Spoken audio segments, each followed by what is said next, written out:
Sobat Jus Maba, di sini saya selaku host dan juga perwakilan dari tim jurnalis SMA Negeri 1 Babat. Kalau kata pepatah, tak kenal maka kenalan. Maka izinkanlah memperkenalkan diri, saya Zalfa Keisha, dan juga di samping saya ada Bapak fasilitator P5 SMA Negeri 1 Babat yang tentunya punya pengalaman unik dan keren dong. Dan pastinya di bidangnya Pak Anam ini sudah banyak sekali mendapatkan beberapa penghargaan. Monggo bisa memperkenalkan diri, Pak. Oke, Assalamualaikum warahmatullahi wabarakatuh. Selamat siang, saya Ahmad Komarul Anam, biasa dipanggil Pak Anam. Saya di Semaba ini mengajar mapel informatika mulai tahun 2022, jadi baru bareng sama hostnya. Gitu.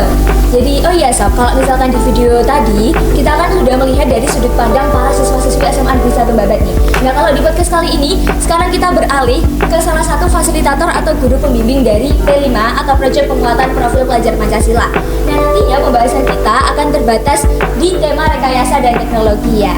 Oke, baik Pak Anam, kalau misalkan kita tarik garis ke belakang nih, apakah sebelumnya Pak Anam sudah pernah punya pengalaman mengajarkan ke siswa-siswi mengenai game atau pembuatan game? Sebelum saya ngajar di P5 ini, kebetulan tema rekayasa itu belum pernah sama sekali menyampaikan atau mengajarkan pembuatan game ya. Berarti first time ya Pak ya? Iya, first time di P5 ini, tema rekayasa dan teknologi. Nah, itu awalnya juga karena P5 ini kan terbentuk beberapa guru mapel ya. Betul. Guru mapel dan background pendidikannya juga macam-macam, nggak pasti di informatika seperti saja. saya.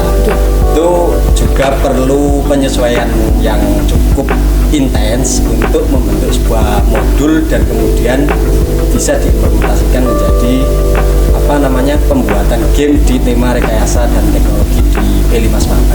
Oke. Baik, tadi kan sudah disebutkan bahwasanya ini first time atau pengalaman pertama dari Pak Anam dalam mengajarkan modul pembuatan game. Nah, tadi kan sudah disebutkan beberapa faktornya nih Pak, karena kita kan punya perbedaan gitu, dari masing-masing guru kan punya perbedaan mapelnya. Nah, kira-kira ada tantangan lain nggak sih Pak dari siswa-siswinya mungkin gitu?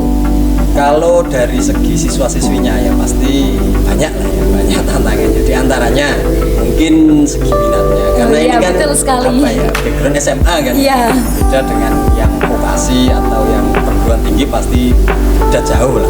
Di SMA ini kan minat untuk penasaran tentang game, tentang teknologi itu kan masih dibilang rendah. Jadi kita perlu menumbuhkan minat itu, bagaimana anak-anak itu bisa tumbuh rasa penasaran, kemudian ingin tahu dan mengulik lebih lanjut untuk pembuatan game. Oke. Tadi kan sudah disinggung masalah penasaran maupun rasa ingin tahu. Sedangkan kita nih, para Gen Z atau Gen Z di SMA Negeri 1 Babat itu pastinya punya rasa kepo yang tinggi gitu Pak Anam. Tapi sayangnya, kalau misalkan kita bentuk kelompok, kadang itu satu pemikiran dan pemikiran yang lain kan beda. Nah, itu kira-kira problem solvingnya bagaimana ya Pak ya?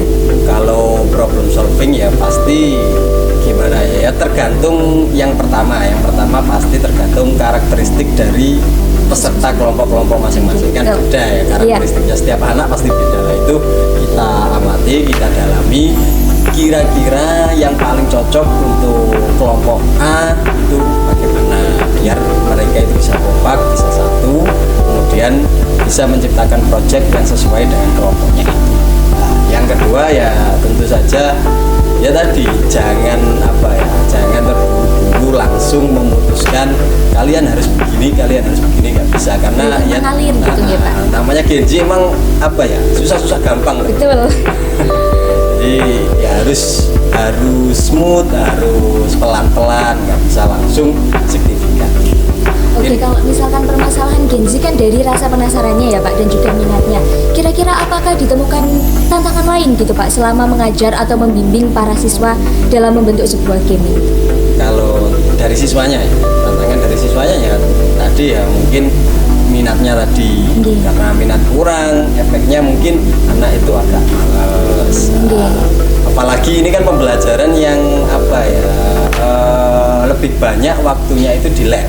Nah, jadi memindahkan anak dari kelas ke lab itu juga agak butuh waktu yang banyak. Iya, itu juga untuk koordinasinya gitu ya Pak ya. Itu bagaimana biar efektif itu masih masih belum menemukan titik yang sangat tepat untuk biar bisa efektif dalam tadi memindahkan anak-anak serentak ke lab dengan begitu banyaknya karakter anak dan lain-lain.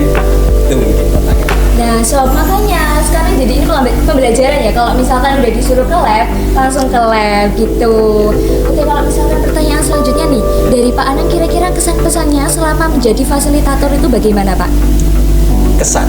Iya. Kalau kesan saya sih untuk P5 Rekayasa dan Teknologi ini kan baru 1 tahun launching di tahun ini. Dan kalau kesan saya ini sangat luar biasa sih, sangat luar biasa karena sebuah terobosan juga untuk sekolah. Dan saya survei di SMA Kabupaten Lamongan kayaknya belum ada yang menerapkan pembuatan game berbasis Android mobile lah, berbasis mobile. Dan ini di tahun pertama tapi sudah istilahnya sudah berjalan, progresnya sudah terlihat gitu ya Pak ya. Bagus, ini melebihi ekspektasi saya sih secara pribadi, sangat luar biasa kalau saya. Berarti kalau misalkan dilihat dari surveinya ini siswa-siswa SMA Negeri 1 Babat sangat mumpuni ya Pak ya? Sangat-sangat mumpuni. Selama dia istilahnya tekun dan mau untuk mengikuti mungkin arahan dari guru-guru fasilitatornya, mau bekerja kelompok pasti proyeknya akan sangat maksimal dan itu terbukti dan terlihat di tahun pertama ini. Kalau misalkan kita klik nih Pak ke proyeknya nih, kira-kira itu dikasih deadline atau mungkin batas terakhir dari pembuatan gamenya itu berapa lama sih Pak? Untuk gini, jadi setiap angkatan itu kan ada gelombang ya, jadi pergantian tema namanya, itu kan 3 bulan. Nah, sebelum batas waktu pergantian tema, jadi sebelum 3 bulan itu project harus sudah final dan sudah dikumpulkan ke fasilitator masing-masing. Oke, berarti memang lumayan lama ya Pak ya, sekitar 3 bulan. Kira-kira sejauh ini ada yang sudah paling cepat gitu gak sih Pak? Dari kelompok mana kalau boleh di-spill?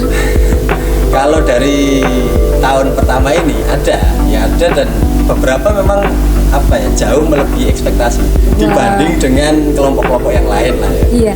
Karena di SMA ini juga fasilitas masalah teknologi itu nggak begitu nggak sama dengan yang sejurusan dan